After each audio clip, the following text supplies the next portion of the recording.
வாழ்க்கையில் தடைகள் வந்தால் முதலில் அரசமரம் உள்ள கோயிலுக்கு போங்க. மரத்தை சுற்றும் பொழுதே நடக்கும் அறிவியல் தெரியுமா? கோயிலுக்கு செல்லும் போது பெரும்பாலானவர்கள் சாமி தரிசனம் மட்டும் செய்துவிட்டு திரும்பி வருவார்கள். ஆனால் கோயில் என்பது வெறும் வழிபாட்டு இடம் மட்டுமல்ல, அது மனம், உடல், வாழ்க்கை மூன்றுக்கும் சமநிலை தரும் ஒரு சக்தி மையமாகும். அதனால்தான் கோயிலில் உள்ள ஒவ்வொரு விஷயத்திற்கும் ஒரு காரணம் இருக்கிறது.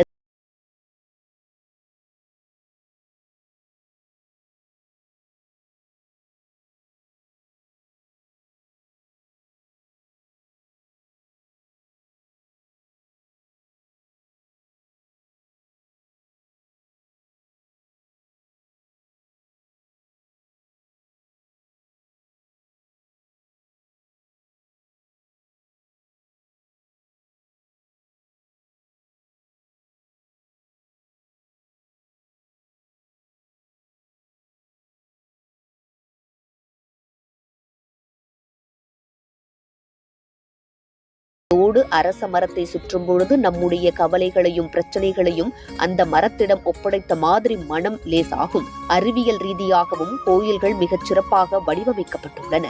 உயரமான கோபுரம், தடிமனான சுவர்கள், கற்சிலைகள், மரங்கள் இவையெல்லாம் சேர்ந்து ஒரு அமைதியான சூழலை உருவாக்கும். குறிப்பாக அரச மரம் அதிக அளவில் ஆக்சிஜன் வெளியிடும் தன்மை கொண்டது என்பதால் அதை சுற்றும் பொழுது மூச்சு சீராகி மன அழுத்தம் குறைகிறது.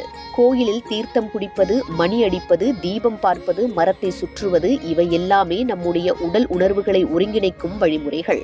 அதனால்தான் கோயிலுக்கு போய் வந்த பிறகு மனது தானாகவே அமைதியாக